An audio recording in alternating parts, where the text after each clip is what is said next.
Unimar Radio y Televisión presenta el siguiente programa.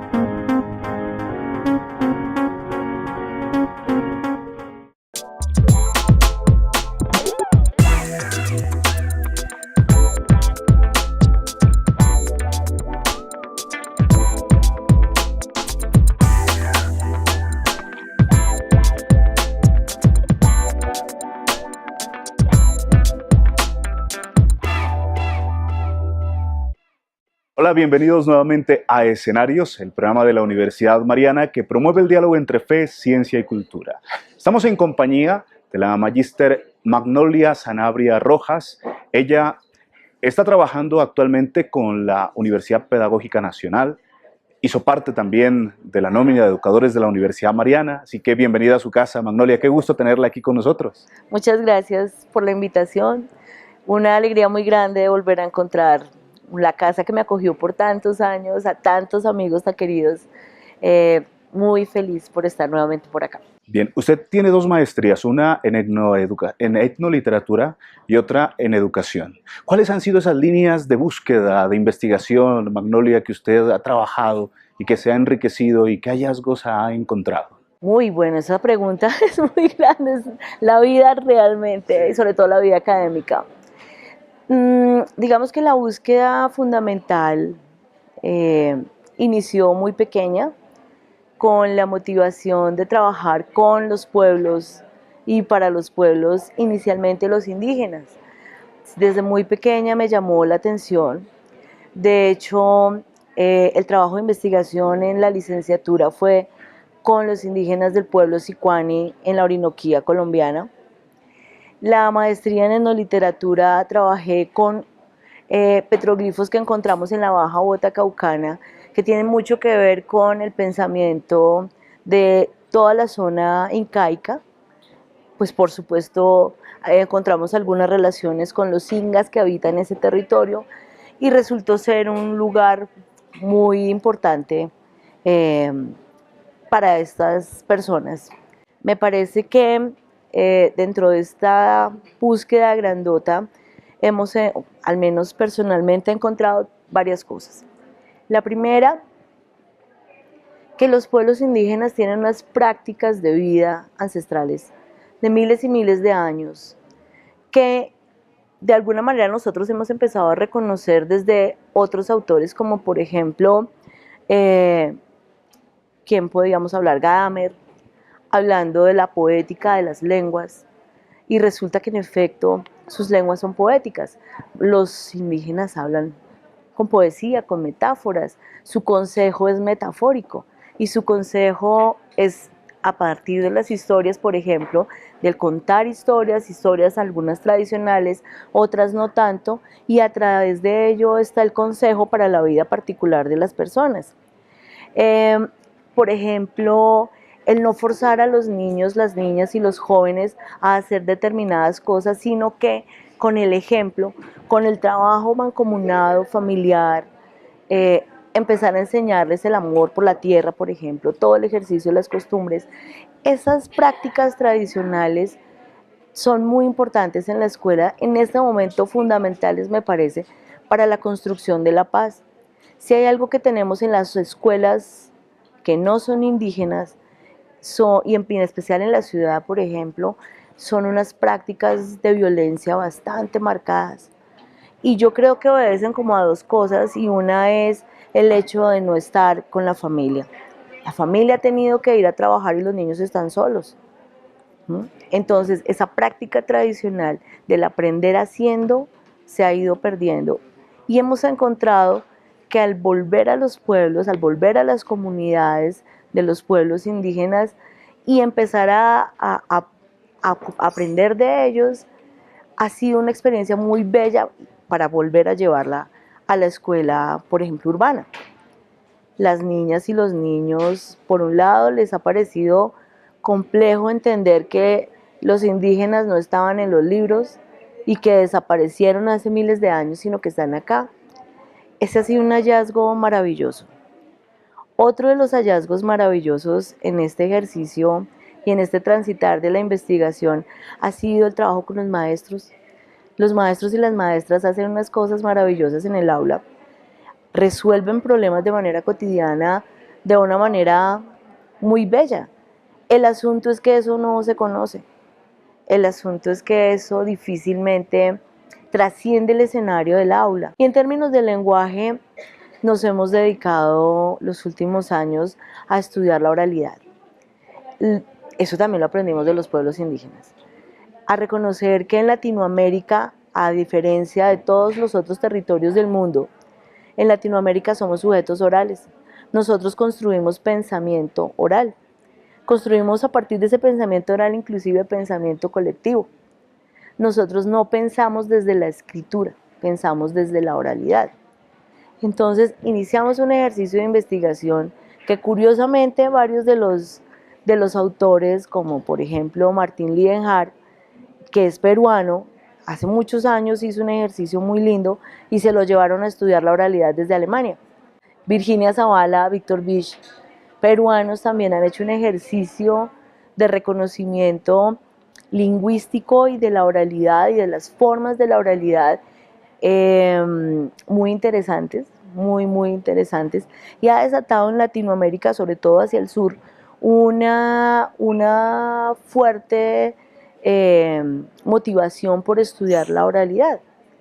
La oralidad en esos dos caminos. En el camino de la oralidad como un sistema de significación independiente y la oralidad como una muestra de pensamiento a partir de la escritura. Entonces ese es otro camino muy bonito que hemos iniciado.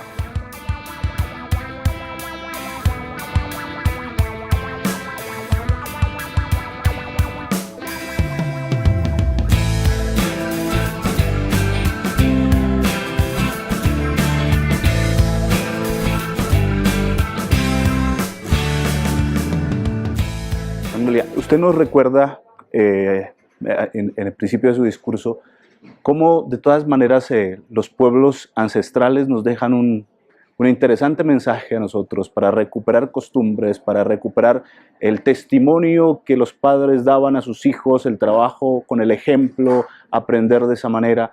En los contextos urbanos eso es muy difícil que se dé por las dinámicas económicas, familiares que estamos viviendo.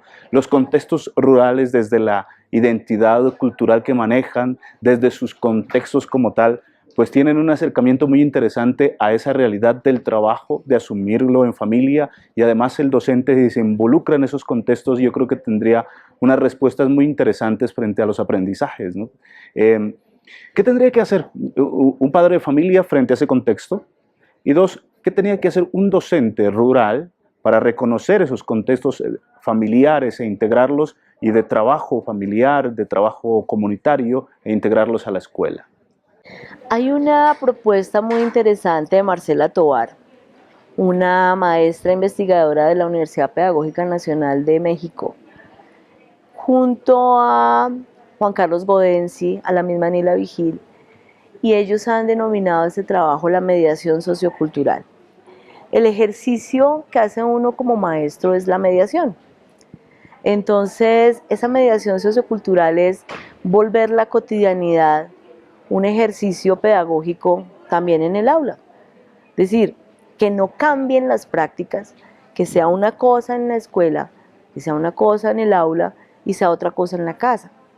Me parece que, en efecto, los padres no necesariamente tendrían que volver a esas prácticas de estar con sus hijos en la casa, ¿cierto? Sino que las dinámicas son las mismas, que aprendamos de las mismas maneras.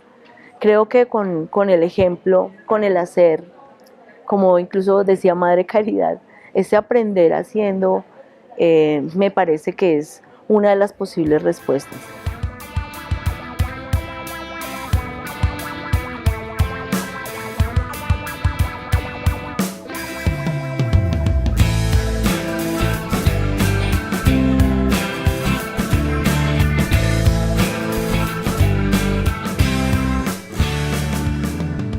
Pero a veces en el ámbito académico y en nuestra realidad somos como muy celosos dentro de la realidad académica, muy individualistas.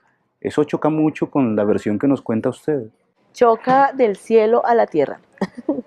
Y resulta que hemos encontrado que es lo que más funciona en el argot de los maestros, lo que más funciona como trabajo pedagógico en el aula. Entonces, el asunto es que hemos aprendido desde otras lógicas como la europea, ¿cierto? Como este pensamiento eurocentrista, que lo individual como sujetos podemos construirlos. El tema es que como eso llegó de manera impuesta, ¿cierto? Y en efecto se ha homogenizado y se ha privilegiado, desconociendo esas otras prácticas cotidianas, pues por supuesto nos han enseñado a pensar que así es la cosa. Pero resulta que en el aula no. ¿Cuál es el trabajo que uno ha disfrutado en su ejercicio como estudiante desde que era pequeño hasta la universidad? El trabajo colectivo. Es una maravilla. Aprende uno del otro cantidades. Aprende esos ejercicios de convivencia, ¿cierto? De mediación, de concertación y de construcción colectiva. Y eso ha sido ancestral. Y eso ha sido de la práctica cotidiana que difícilmente reconocemos. Entonces, el tema no es las grandes pedagogías y que tú solo puedes. Resulta que sí, uno solo puede, en efecto, pero lo hace más rico, lo hace más productivo, lo hace más llevadero, lo hace más feliz, ¿cierto? El trabajo colectivo. Muy bien. Ella es Magnolia Sanabria Rojas, es magíster en educación y magíster en etnoliteratura. Nos acompaña en el evento organizado por la Facultad de Educación sobre Pedagogía e Investigación. Y después de estos mensajes hablaremos sobre un tema que le apasiona mucho, que es la oralidad. Lo hemos podido ver en su discurso, así que los invitamos a continuar con nosotros enseguida. Ya volvemos con Telepasto, Mirada Sur.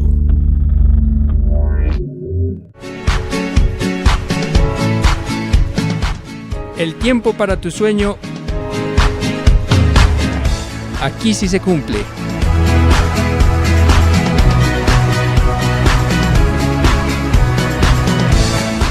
Universidad Mariana, transforma tu vida y cumple tu sueño.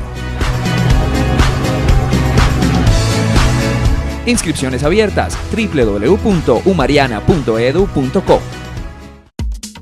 Los personajes de los diferentes ámbitos sociales, líderes académicos, regionales, nacionales e internacionales en Escenarios, bajo la conducción del periodista Felipe Andrés Criollo, un programa que propicia el diálogo entre fe, ciencia y cultura. Escenarios, domingos 5:30 de la tarde, miércoles 1:30 de la tarde y viernes 8:30 de la noche. Una producción de Unimar Televisión para Telepasto, Mirada Sur. Nuestro compromiso es con el suroccidente colombiano y su gente. 27 de junio de 2012, acreditación de alta calidad, programa de enfermería. 8 de agosto de 2012, reacreditación de alta calidad, programa de contaduría pública. 9 de julio de 2013, reacreditación de alta calidad, programa de psicología.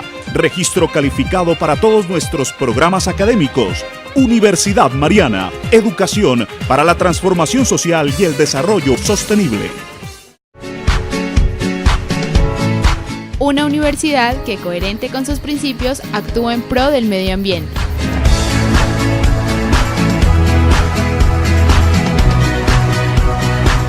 Universidad Mariana, transforma tu vida y cumple tu sueño. Inscripciones abiertas www.umariana.edu.co. La Unidad de Proyección Social de la Universidad Mariana invita a niños, jóvenes y adultos a participar de los diferentes cursos que se ofrecen en las modalidades de Artes y Oficios, Refuerzo Escolar, Música, Desarrollo Técnico. Informes en nuestra sede. Inscripciones abiertas. Continuamos con Telepasto, Mirada Sur. Estamos en diálogo con la magíster Magnolia Sanabria Rojas sobre el tema de pedagogía e investigación en este mundo de la educación superior, de los ambientes también académicos, desde la básica, el bachillerato y el mundo de las IES. Pues Magnolia, háblenos un poco sobre la oralidad. Nosotros somos un pueblo oral, nos gusta que nos cuenten historias, nos fascinan que nos cuenten historias. Es más, cuando nos dan una conferencia, entre más anécdotas, uno la siente mejor, así no tenga mucha riqueza conceptual a veces, ¿no? Uno mira en los pueblos afrocolombianos, nuestro Pacífico, por ejemplo, es un ejemplo de oralidad fuertísimo, porque la gente prefiere más expresarse, hablar, cantar, contar historias que escribir. Eso dificulta también la producción textual. ¿Cómo lo ha visto esa relación entre oralidad y texto? ¡Wow! Eso hay que verlo desde varios ángulos. La oralidad entendida como un sistema de significación independiente de la escritura, como lo ha sido ancestralmente, construye unas formas de pensamiento y unos discursos independientes de la escritura. En ese sentido, la oralidad tiene sus propias formas de expresión, como lo mencionabas, el canto, las rimas, por ejemplo, las historias tradicionales, ¿sí? Las formas de enunciar o de llamar al otro, por ejemplo, tiene unas formas particulares. Uno en la herencia de ello, por ejemplo, que en la cotidianidad uno converse con el otro de una manera y cuando llega, por ejemplo, al ámbito del aula, uno cambia la modalidad discursiva, ¿cierto? Entonces, eso nos pone en un escenario bastante interesante, donde es necesario reconocer que hay una forma particular de significación que obedece al tema de la oralidad. Otro sistema de significación es el de los sistemas de inscripción, solitos. Uno los puede evidenciar en los pueblos indígenas o en los pueblos étnicamente diferenciados con los tejidos, con los diseños, por ejemplo, con esas potencias que se le ponen a los objetos de la cultura material. Pero resulta que nosotros también tenemos esa herencia. No nos vestimos gratuitamente de esta manera, no organizamos la casa de esta manera. Ahí está la herencia de esos sistemas de inscripción que son independientes de la voz. No tienen mucha relación. Otro asunto muy distinto es el que en efecto empezamos a trabajar desde lo que nos enseñaron los sistemas europeos, ¿cierto? Y es el tema de la escritura entendida como alfabética, es decir, con la alfabetización, y ahí estamos hablando de un asunto distinto, ¿cierto? La oralidad ya se subordina a la escritura, se subordina al texto elaborado desde lo alfabético. Entonces quiere decir que hay tres sistemas de significación distintos y que en efecto transitar entre uno y otro no es un asunto fácil. Para nosotros en Latinoamérica es más fácil transitar de la oralidad al sistema de inscripción, pero nos cuesta un poco entender este mundo de la alfabetización. Entre otras cosas porque es que ese ejercicio de alfabetización que técnicamente se llama la literacidad ha sido un oficio de la escuela. Enseñar la alfabetización desde la escuela lo que ha traído es unos procesos poco significativos para los sujetos que hemos estado transitando en la escuela. Por eso nos cuesta tanto escribir.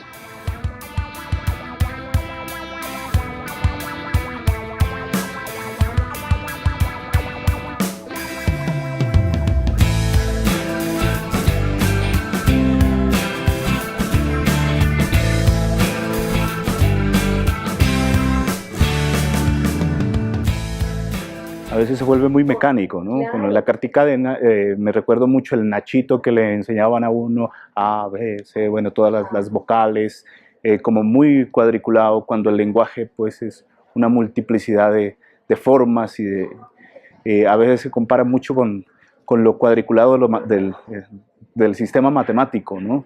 Yo creo que eso es una necesidad. ¿Usted conoce alguna experiencia de algunos de los docentes frente a este cambio en el paradigma de la formación, especialmente de la escritura?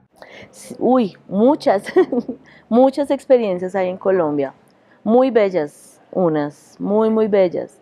Ha sido un trabajo que ha implicado a los maestros y a las maestras reacomodarse, entender, por ejemplo, que la oralidad es un principio fundamental de trabajo en el aula, entendida, por supuesto, como un sistema de significación independiente, y empezar a acomodarlo y hacer el tejido desde la alfabetización es un ejercicio muy importante.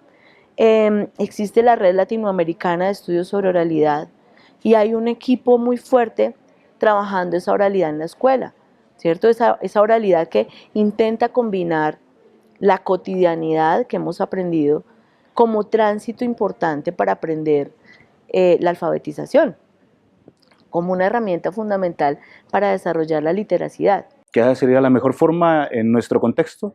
Pues la mejor forma, yo creo que hasta el momento sí, hay muchas experiencias muy, muy bonitas alrededor de ese trabajo, ¿cierto? Donde privilegian, por ejemplo, en los grados iniciales la oralidad. Una persona que difícilmente habla bien, se escucha regular también, pues difícilmente también va a escribir. Un niño que no puede con tranquilidad expresarse en la escuela, con seguridad no puede escribir con tranquilidad tampoco. A un niño para quien no es significativa la escritura, como lo hacemos en la mayoría de las instituciones educativas de este país, y yo me atrevería a decir que de Latinoamérica, a juzgar por las experiencias que he escuchado últimamente, es un niño para quien no va a ser significativo escribir y comprender inclusive la lectura.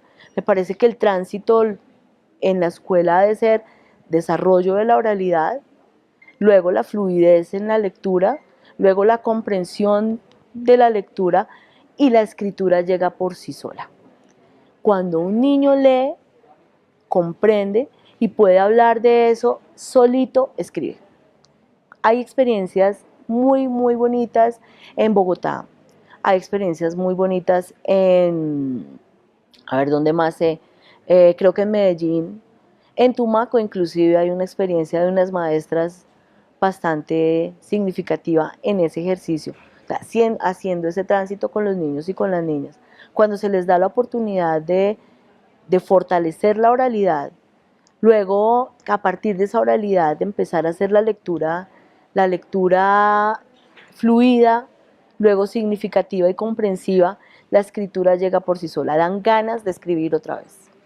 Bien, bueno, Magnolia, se nos ha acabado el tiempo por el día de hoy. Nos gustaría seguir dialogando sobre esos temas que realmente son apasionantes en el mundo de la pedagogía, de la formación, de nuestros contextos culturales, de nuestras realidades sociales y naturalmente educativas. Entonces le agradecemos mucho sus aportes, que el Señor la siga bendiciendo en su camino y pues le deseamos muchos éxitos más. Pues muchas gracias por la invitación, yo feliz de estar aquí nuevamente, de compartirles algo de lo que hemos aprendido estos últimos años, y esperemos entonces haya sido, pues por supuesto, de su agrado, que haya aportado alguna cosa, y muchas, muchas gracias a ustedes.